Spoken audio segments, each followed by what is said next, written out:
Hey guys, today we have the full review on the Me headphone that I was talking about.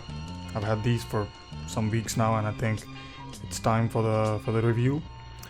This is, in the sub $100 category of headphones.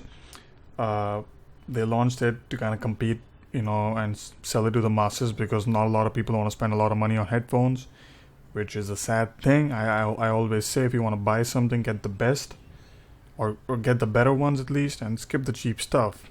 Unless you really cannot afford it, then that's a different thing. But this one is a very budget headphone. Now, they did some unique things with this headphone, thinking that they could fool people into believing that it's a high quality headphone. First of all, it's all metal. Now, one thing you gotta keep in mind when you're building anything is that metal doesn't mean quality. That is not absolute. That is not accurate at all.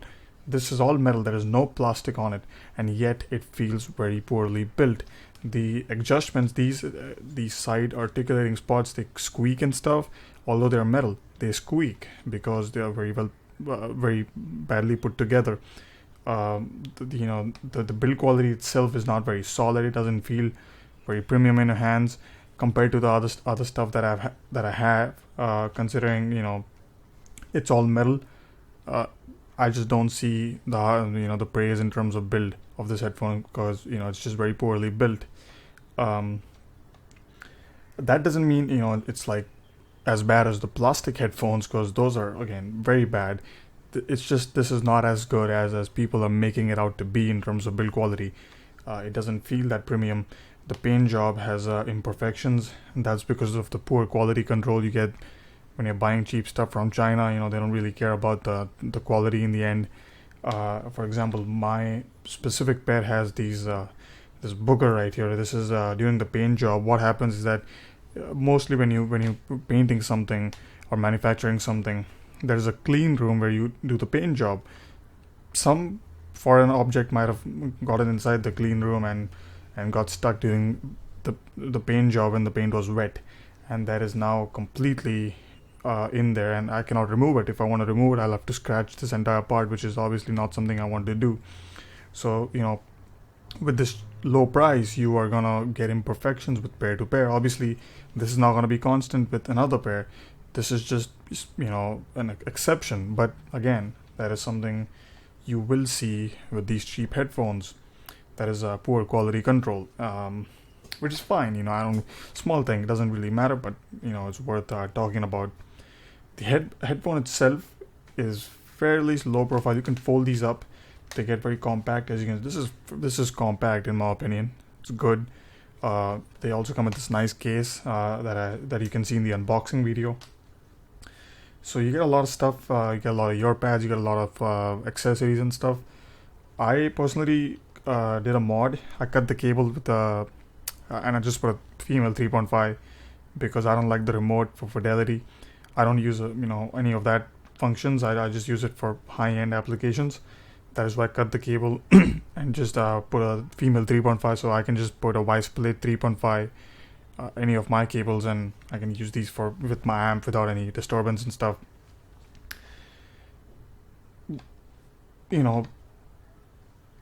It's okay. Let's talk about the comfort. These are the Circa model pads. You can also put the Supra or small pads, but those are not that good.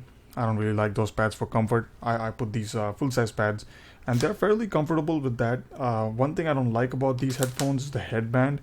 There's absolutely no foam inside. I mean, there is foam, but it's not enough for being comfortable after some time. This really gets annoying. As you can see, these bumps, I don't know why they went with that. And the foam here is so stiff that it doesn't conform and does not just match your head properly. And also, this is not a properly designed headband, so this part from here to here is going to stick out, and it's not going to be the most stable on a head. So it's a very poorly designed headphone in terms of comfort, especially on the headband side. Headband itself is fairly nice looking. You got a nice pleather right here. You got wedge stitching, which I have no idea why they went with that. It just doesn't look that nice. It doesn't match the color scheme, but that's what they wanted to do, so you cannot complain there. I don't really like the overall design personally. It's just my personal taste. It looks a bit emasculating to me. But again, design is so subjective. It obviously differs from person to person. So you might like it. To the sound of this headphone, I I don't know, man. It's not that good at all. Even for the price, you have a very N-shaped response. Uh, uh, the last headphone I reviewed that had an N-shaped response was IEM, the Sound Magic IEMs, um, and this is having a very similar response to that, surprisingly. Which I don't know what's happening. These have a very significant roll off in the bass, in the low bass.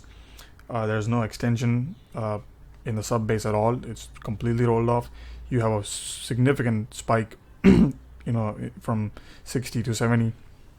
There's just so much energy there. I had to correct all of that.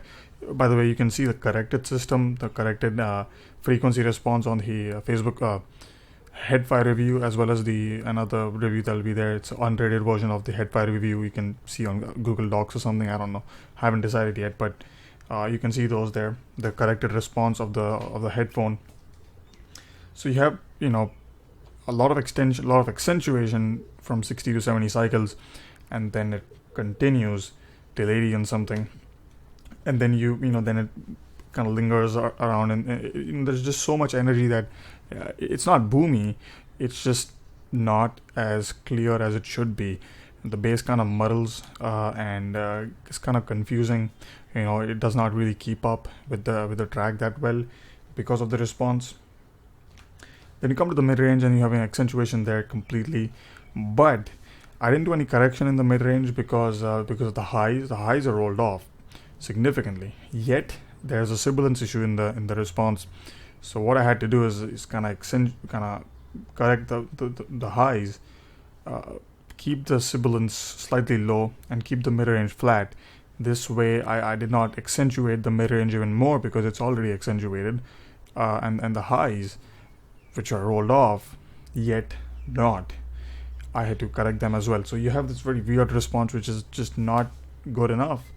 It's not bad. It's certainly not bad. The bass, although accentuated and sort of boomy, people will like it because people like anything nowadays. If it's cheap, people will just buy it. And the response itself is not that good. But I don't know. I don't know what to say about this headphone. It's just not good. It's PET, so cheap diaphragms. I compared these to other cheap headphones like the AKG K240M monitor 600 ohm, which is again a very cheap headphone. Although it's discontinued, you cannot buy them brand new, but you can get these on eBay and stuff for like $50, which is a fantastic price, which sounds better than this. Then I also compared them to the Grado SR60i, which is one of my favorite cheap headphones. And the SR60i sounds better. I also compared them to the what was that? Yeah, Biodynamic DTX710, which is again a cheap headphone.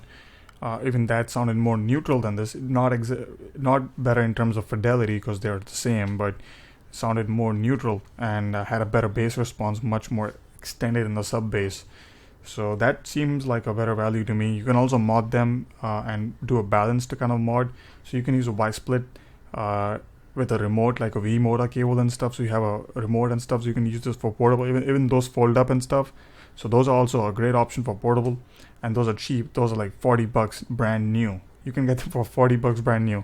You can get female 3.5 plugs for like $2-3 each.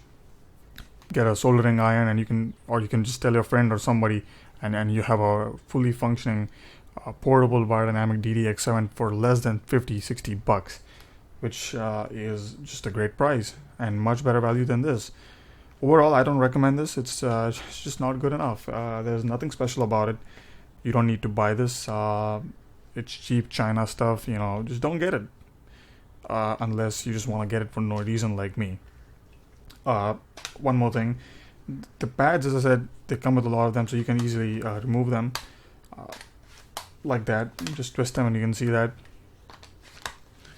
So yeah, overall it's not that good. Comes with a lot of stuff, so that's that's one pro, that it comes with a nice case. It also comes with 2 ear pads that you can also use with different headphones, like the pleather ones. Sorry, the foam ones can be used with a Grado headphone, which is really amazing. So you get a lot of stuff, which I don't know. It really depends. Unless you really are liking the look, I don't really see any reason for anyone to buy this headphone for the sound. It's just not good. This was the Me, uh, decent, not exactly a good value. Uh, I always say, if you want to get something, a good sound, just get a better headphone, spend a little bit more money, and get something nice, other than settling for something which is not nice. Even the Grado SR60i, which is the same price as this, is a much better value than this, although you don't get the stuff this comes with.